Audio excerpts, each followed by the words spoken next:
안녕하십니까. 아틀란타 CBS 생활정보 의료편 강창석 내과의 강창석입니다. 오늘은 췌장염에 대해서 한번 이야기를 해보려고 합니다. 췌장염은 우리 췌장암을 대부분 우리 많은 사람들이 무서워하는데 췌장암이 있지만 이제 오늘은 췌장염에 대해서 조금 이야기를 해보려고 합니다. 췌장염에 대해서 이야기를 하려고 하는 이유는 우리가 대부분 많은 분들이 나는 소화가 안 된다, 혹은 그 상복부가 이제 아프고 이제 식사를 하고 나면 그 속이 불편해서 소화가 잘 안 되는 것 같다. 그래서 소화가 잘 안 되고 이 상복부가 이렇게 아프면 우리는 위장 장애를 가장 먼저 생각합니다. 그리고 위장 장애를 생각하면서 이제 위내시경을 한다, 위장약을 먹는다 하는 그러한 일들을 이제 많이 하죠. 그러나 또 생각보다 많이 사실은 췌장염이 이런 위장 장애를 일으킨 듯하는 그런 생각을 하는 가운데 그것이 위장의 문제가 아니라 췌장의 문제가 있을 수 있다는 그런 말씀을 드리고 싶습니다. 그래서 우리가 대부분의 많은 분들이 위의 장애를 일으키고 식사와 관계하면서 식사하면서 통증이 있기 때문에 위가 아닐까 이렇게 대부분이 생각하지만 꼭 위만이 아니라는 것을 좀 얘기해 보기 위해서 이제 오늘 이야기를 꺼냅니다. 그래서 당연히 췌장에 염증이 생겨도 식사하고 나서 이제 통증이 생길 경우가 많이 있고요. 그리고 또 한 가지는 이제 술을 많이 마신 다음에도 그런 문제가 생길 수 있습니다. 그래서 그 이야기는 뭐냐면 결국은 췌장염의 그런 원인의 가장 큰 것은 담석증, 즉 담낭에 돌이 생겨서 그것 때문에 생기는 경우가 있고, 두 번째는 알코올, 즉 술 때문에 생기는 경우가 가장 많은 경우입니다. 그 밖에는 이제 어떤 콜레스테롤, 중성지방이 높거나 어떤 약을 먹기 때문에 생기는 경우도 있지만은 가장 많은 경우가 이제 담낭의 돌, 그 다음에 알코올 때문에 생기는 경우입니다.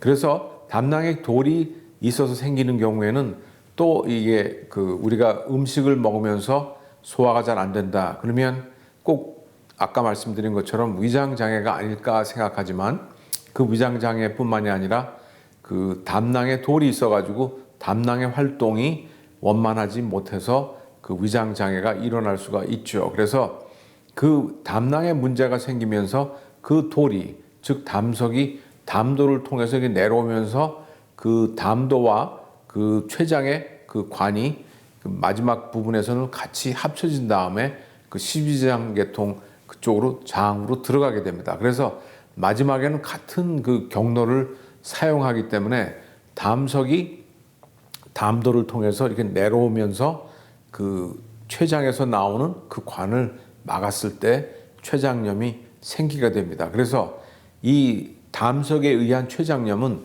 즉 담낭의 돌의 그런 증상과 췌장염의 증상이 같이 겹치는 경우가 많이 있죠. 그래서 굉장히 더 증상이 심할 수가 있고, 그 다음에는 이제 또한 담낭에서 돌에 의한 췌장염은 오른쪽 상복부가 아플 수가 있습니다. 그 얘기는 담낭은 오른쪽 복부 상복부에 담낭이 위치하기 때문에 담낭에 의한, 즉 담소증에 의한 통증은 대개 오른쪽 상복부가 통증이 오죠. 그래서 췌장의 위치는 사실은 상복부보다 조금 아래쪽으로 우리가 배꼽 윗부분에 그런 부분에 췌장이 위치하기 때문에 이제 좀 약간 상복부 중에서도 좀 아래쪽에 정중간이 이렇게 아프게 되는데, 그러나 췌장염은 또 대개 뒷벽에, 즉 척추 부분에 가까이 있습니다. 그래서 위 바로 아래쪽에 췌장이 위치하게 되기 때문에 그 위치는 또 이 뒤에 등 쪽으로 가깝기 때문에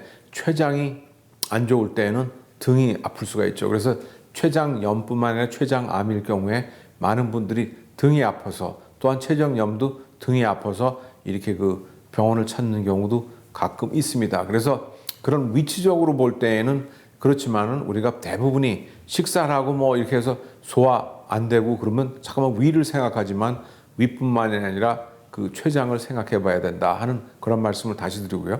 그 다음에는 이게 췌장염이 되면, 췌장염은 위장 장애가 있으면 식후에 그냥 몇 시간 지나면 넘어가면 끝나고 증상이 완화되고 괜찮죠. 그러나 췌장염이 생기면 췌장염은 굉장히 그 지속적으로 그 아프고 불편하고요. 그다음에는 이게 며칠부터 몇 시간 후부터 이게 시작해서 몇 날까지 이렇게 여러 날 이 증상이 지속될 수가 있습니다. 그래서 그런 부분이 어떤 그 위장 장애나 뭐 장애 잠깐 문제 있을 때는 조금 뭐 한두 시간 이렇게 있다가 가라앉으면 말끔히 없어지는 경우가 대부분이지만 이 췌장의 염증은 그냥 지속적으로 여러 날 계속 그 지속되는 것이 특징이죠. 그러나 이제 중증이 아닌 경우에는 뭐 약한 또는 중간 정도의 그런 정도의 췌장염일 경우에는 대부분이 이렇게 증상이 서서히 완화돼서 지나가는 그러한 경우가 되겠습니다. 그러나 이제 두 번째로 얘기한 그런 알코올에 의한 췌장염일 경우에는 알코올을 상습적으로 계속 그 섭취하는 것보다는 폭주해가지고 포금해가지고 굉장히 많이 먹고 그러는 경우에 이제 이런 췌장염이 생기는 경우가 더 많이 생기는데요. 그러나 계속적으로 그 알코올을 섭취함으로 생기는 그런 췌장염은 만성 췌장염으로도 갈 수가 있기 때문에 그 많이 한 번에 많이 먹거나 또한 꾸준히 계속 만성적으로 먹는 양쪽 다 췌장염은 있을 수가 있겠습니다. 그래서 이런 그 술에 의한 그 췌장염은 심지어는 계속 그것이 만성적으로 지속되다 보면 인슐린을 분비하는 곳이 췌장입니다. 그래서 췌장염이 생기면 담도가 이 돌을 지나가서 그 돌이 그 췌장에서 나오는 관을 막아서 그 췌장염이 생기듯이 또한 알코올에 의해서 생기는 그런 췌장염도 결국은 그 췌장은 그 인슐린을 분비하는 곳일 뿐만 아니라 그 소화 효소 그 액을 분비하는 곳인데 이것은 대개 그 고기나 육류와 지방의 그런 계통의 음식들을 소화시키는 굉장히 그 강력한 그 소화 효소가 거기서부터 나옵니다. 그래서 우리가 생각해 볼 때 왜 췌장염이 아프고 무섭냐 그러면 그와 같이 이 고기들, 지방 이런 것들을 소화시키는 그러한 그 소화효소 즙액이 그 관 안으로 통해서 이렇게 갈 때는 우리 몸은 이 소장이나 대장이나 모든 것이 우리 이 세상에 쓰는 물건도 코팅이라고 그러죠. 이렇게 내벽을 이렇게 안전하게 하기 위해서 이렇게 쌓는 그런 거 있듯이 우리에 있는 대부분의 관도, 즉 췌장에 있는 그 관도 그 강력한 소화효소제가 이게 흘러나갈 때 이 그 내벽에는 제대로 이렇게 보호막이 형성되어 있기 때문에 그 소화효소가 그렇게 센 소화효소가 그 관을 통해서 지나가도 그 자체를 소화시키지 않죠. 만약에 생각을 바꿔보면 그 고기도 소화시키고 그렇게 센 그 소화효소제가 어떻게 우리 장은 소화를 시키지 않겠어요. 녹이지 않고 이게 그냥 관을 통해서 지나가는 이유는 그 보호막이 형성이 되어서 이렇게 되는 건데 그것이 막혀갖고 이 소화효소가 샌다 그러면 그 새 가지고 막이 형성되지 않은 곳으로 이렇게 미치다 보면 그곳을 녹이게 되겠죠.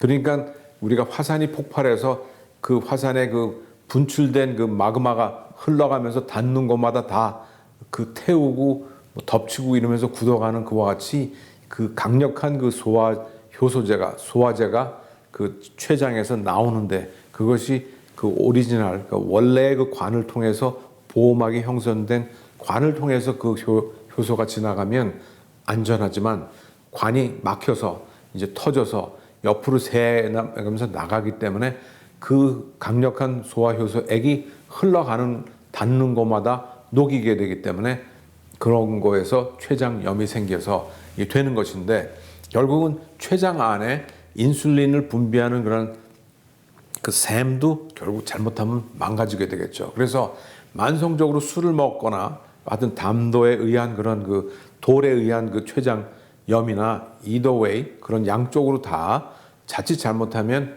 그 당뇨가 생길 수 있는 위험이 생깁니다. 그러나 이 담도에서 돌이 생겨서 돌이 막는 거는 돌이 빠지면 금방 회복되기 때문에 그건 일시적으로 일과성이 강하고요. 그 다음에는 지나고 나면 다시 회복돼서 쉽게 그 회복될 수 있는 기회가 있지만 술에 의한 알코올에 의한 그 췌장염일 경우에는 계속 복용하고 계속 알코올을 그 마시고 있기 때문에 계속적으로 그 만성적으로 췌장염이 지속되면서 계속적으로 그 췌장이 염증 상태가 되면서 그 안에 있는 그 인슐린을 분비하는 그 어떤 셈이 망가지면서 결국은 그 당뇨병 환자까지도 되는 것이죠. 그래서 미국에서 많은 그 알코올 중독자들 가운데 그렇게 포금하고 오랫동안 그 술을 먹은 사람 가운데는 간혹 그 제1형 그 당뇨병 환자가 많습니다. 제1형이라는 거는 인슐린을 전혀 만들지 못하는,